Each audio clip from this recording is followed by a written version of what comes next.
Hello everyone, welcome back to TJ Lavin's Ultimate BMX. I'm Aesthetic, with me again is Blank Tester. It's me.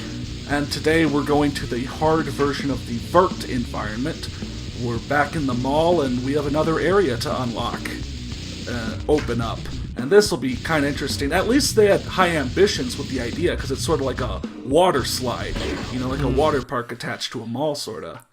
That sounds different, interesting, again, I guess. Higher point challenge, more sprockets, MTV logo, 2 level specifics, and again, we're finding BMX. So, 6 challenges.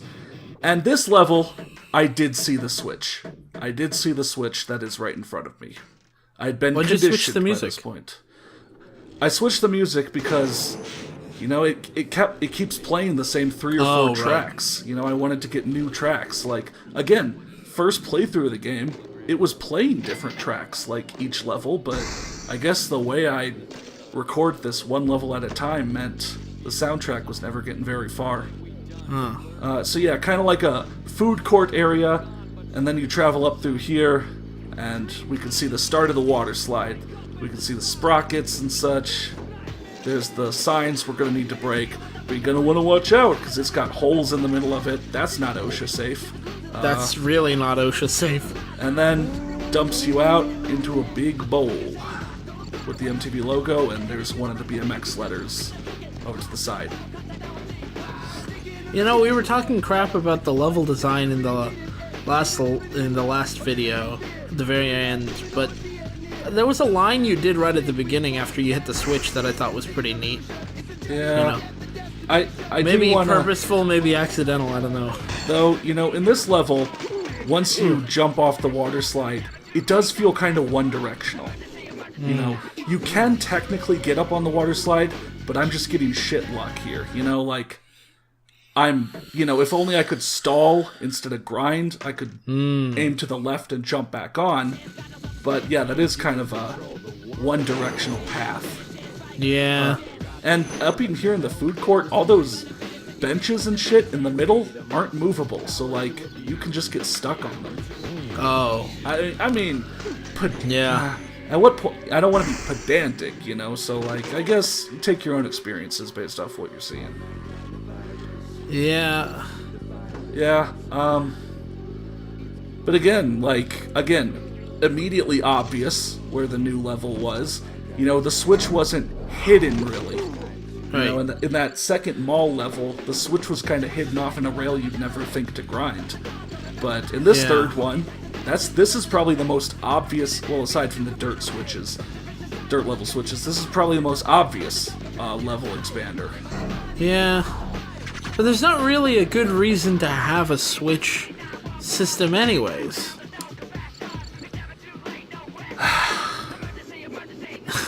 I don't know.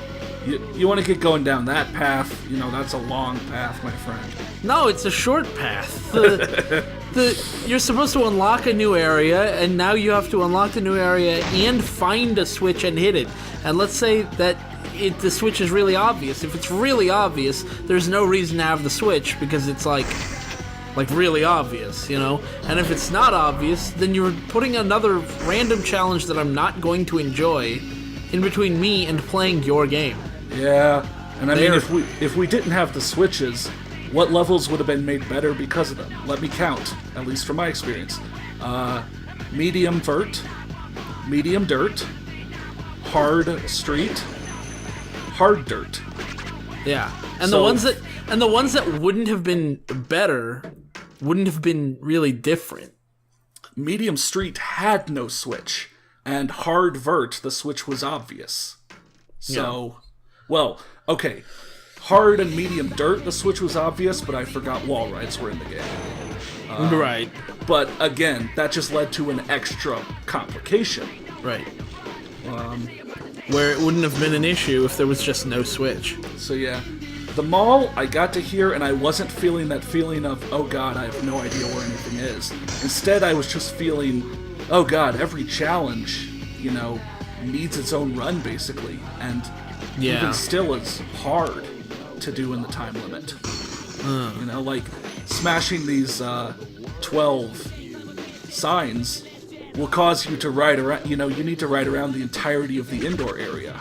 To hit everything. You could maybe hit the score challenge while you're at it.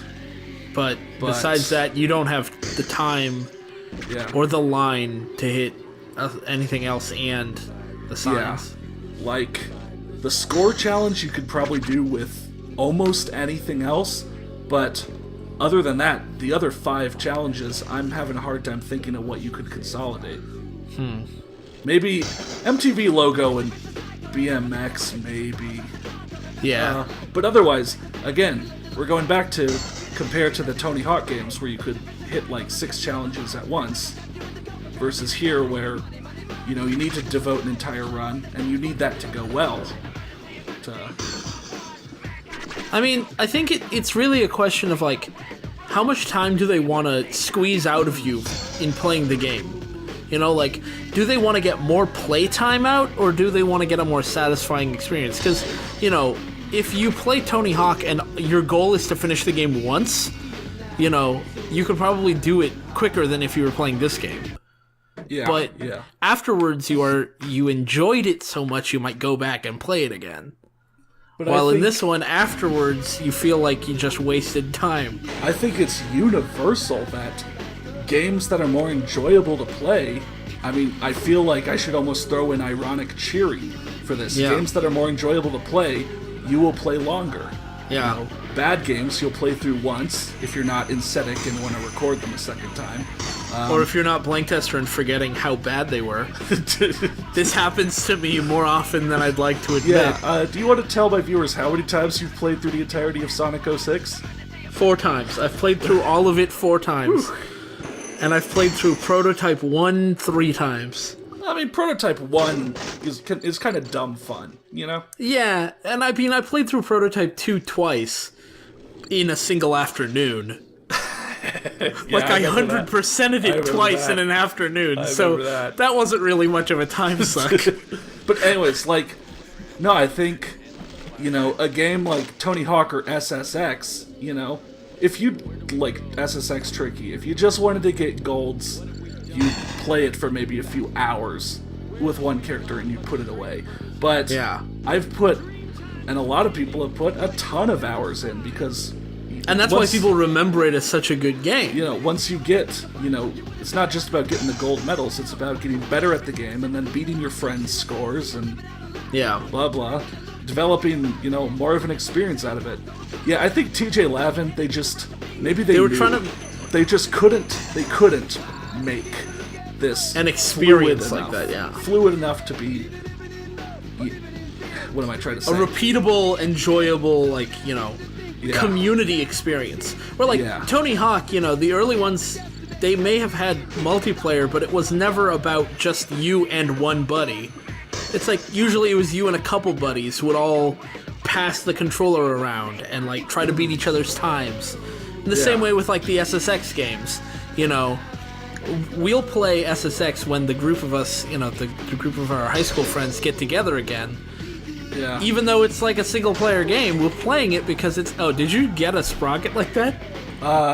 You threw your bike at that. That was awesome. But, I don't think I think they realized very early on, once their budget of $10 was at least half spent on a cup of coffee, that they could not this was in the 90s, right? Or the early 2000s? Right. So it wouldn't be $5 for coffee. It would be $3 for coffee, and then $2 on gas to get back to the office. Ah, right. Yeah. But no, that was a full tank of gas, by the way. We're making jokes that aren't going to hit with anybody younger than 17. I think they probably knew they weren't going to make, the best product from the start, so they probably were here to load up levels with challenges that would take your entire time. Yeah. Especially this Sprocket challenge, I legit had to route this, because 16 sprockets on this level in 2.5 minutes with where you start is hard. Yeah. This is actually probably one of the hardest challenges, because you don't have much room for error. Yeah. You crash, you might as well just restart. I mean, you crash, you can mash the buttons and get up in a millisecond. Oh, yeah. But, like, you know, you need to... You pretty much have one path you could take, and you can't go back all that often. Was jumping down that hole on purpose? Yes. Because there will be sprockets in between each strut. Oh. Now, crashing after that wasn't on purpose, but like you might getting notice down here. Gratuitous amounts of using L1 and R1 to turn on a dime. Yeah. You know, just because I don't have the time to slow down and try to correct myself. So best to just come to a dead stop. Right. Yeah. Shit. Once again, I said my piece.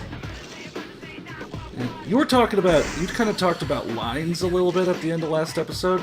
Like how in the street, you know, you could jump down that piece of construction equipment, grind down it, jump, grind that barrier, grind some pipes. But otherwise... And then you're slow, and then like right at the end of that, it kicks you off, and you know, the viewers can go back and look at the other thing, and I'm sure some of them notice this anyways. You come off those pipes slow, and even if you were coming off at a reasonable clip, there's nothing in front of you. There's like a pipe facing left, or not a pipe, a ramp facing left, so you can't really ride up that. But then also, like, if you jump around it, then you're just in another area, and there's nothing interesting to continue the line. You could start a new line, but like... the line just kind of ends instead of doing anything interesting. Well, I mean, what I was going to get at with that is, then we kind of talked and we couldn't really think of other lines. Yeah. And, okay, so now I have 6 wildcard sprockets, so it's giving me the notification once I hit all the challenges here. Because I only have 6 challenges left on hard dirt.